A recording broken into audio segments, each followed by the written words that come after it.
sinatona ang sa holdoin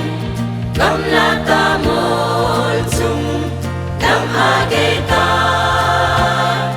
pakain eho eko vetoni palingamumum dinasanzi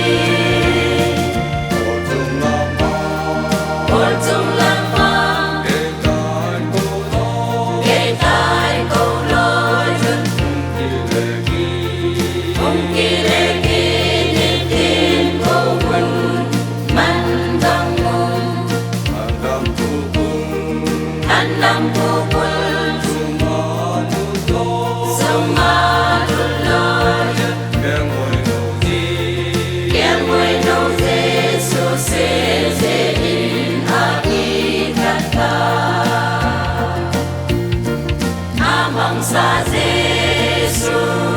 emahin puyun nangawagente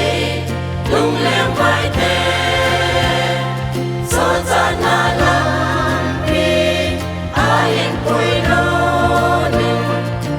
sa tehin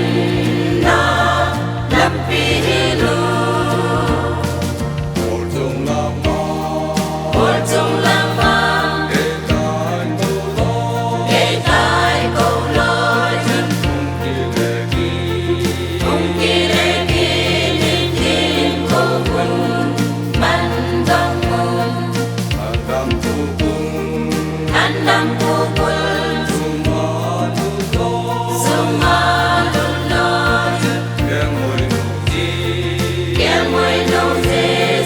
susisin akikata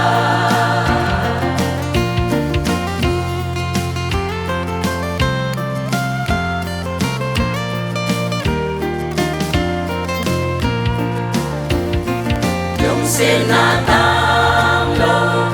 rin sa'y